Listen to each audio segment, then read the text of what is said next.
As I've told you several times before, I have never had a group that I've associated with that I have been more impressed with your gifts and your maturity, your openness, in every way. You have not disappointed us. So thank you very much for all of your sharing.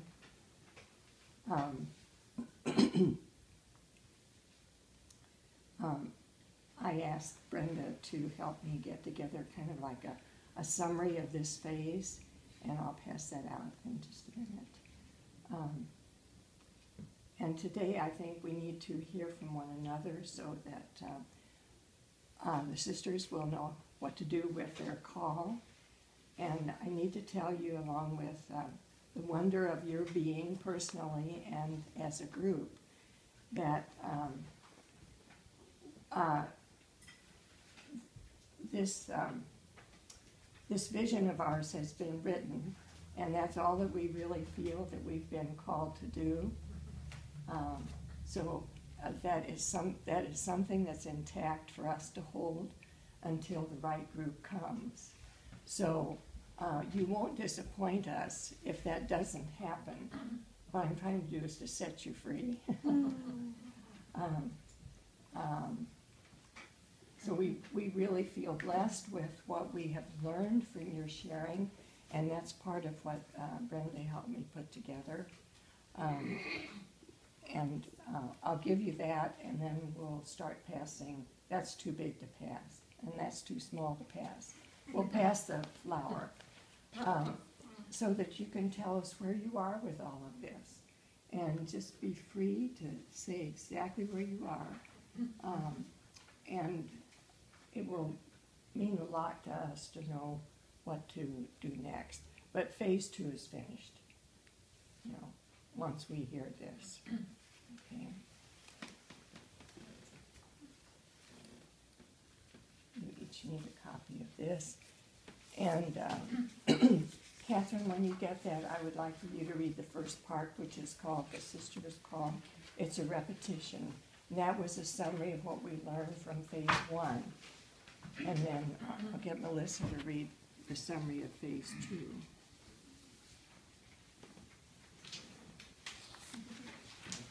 And then for the third part, we'll come back to Virginia reading it. No, I better read it because you can't see.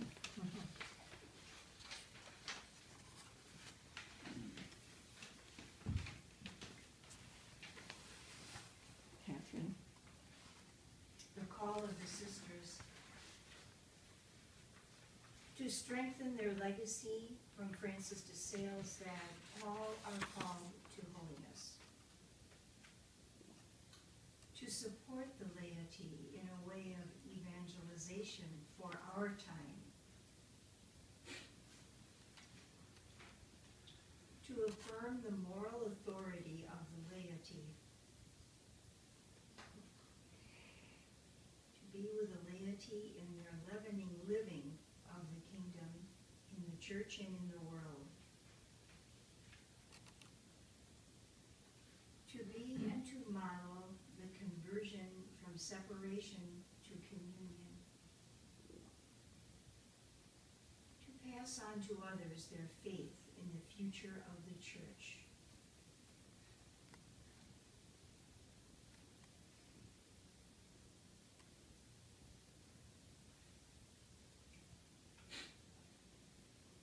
My turn. The characteristics of the residential visitation lay community. These characteristics were gathered during phase 2 discussions, having to do more with presence and being more than doing.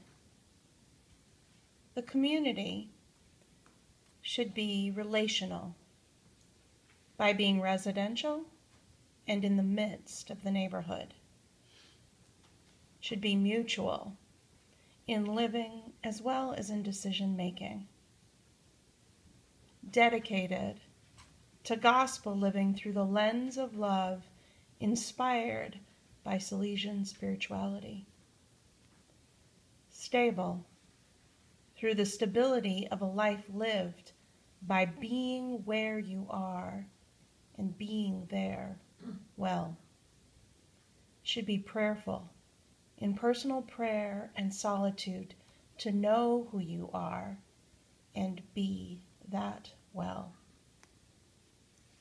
Prayerful, in communal prayer with faith sharing for support in laying down life in the dailiness and ordinariness. It should be diverse, by living into and learning that diversity is our most valuable resource for moving us into the oneness into which we are baptized. It should be inclusive, in respecting all others by affirming their dignity and creating a place for their belonging in the oneness with which God gives us. Should I read more? Next part. And Francis, do you want to do the sisters part? You do the common good part, or? We are inviting. We are inviting people to bring their lifestyles to community, but we cannot support their lifestyle. In community, individuals may be asked to share, to change, etc., but it would be within and for the community.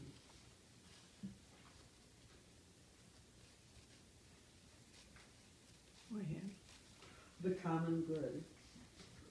The sisters intend to support the common good of the residential visitation lay community. Possible ways the common good could be supported include: 1. Providing a facilitator to ground them in communication and community. 2. Subsidizing rent if suitable rental housing is found that is somewhat beyond the community's means. 3. Providing a security system. 4. Covering the cost of forming a 501c3. 5. Exploring medical insurance possibilities. 6. Subsidizing workshop attendance and visiting the other communities. Community members. Residential visitation lay community members are responsible for funding their own lifestyle, including housing and utilities, transportation, insurance. You can see that our listening was pretty worthwhile for this phase too. Up at the back of there, they can read that. Oh yes, this is part of our commitment. Okay. Joining with the sisters. Join prayer and Eucharist at the monastery as possible. 2. Dinner every other month. 3. Participating in Salesian nights. 4. Participating in Salesian studies, book club discussions, online offerings, meeting with the sisters, individual getting together. 5. Periodically review 7 essentials, the sisters' call to affirm the place of the laity. Being present in the neighborhood. Organized and ongoing study of groups' resources to facilitate connectedness in North Minneapolis. Social analysis to get to the deepest understanding of the neighborhood. Inviting speakers to share their life and their stories of North Minneapolis. Something that I didn't really include in this that was exciting for me to discover. We have a whole group of friends who are residential, who are gifted in Salesian spirituality, who are African American, that they don't live under the same roof, but they're very close to us, and they would be resource persons for this community in their ongoing sharing and listening. So it's like there is a wealth of support for this community when it gets its bearings, or whatever you want to call it, foundation. Okay, now we'd like to hear from you, and we're going to pass this. Is there anyone that wants to start?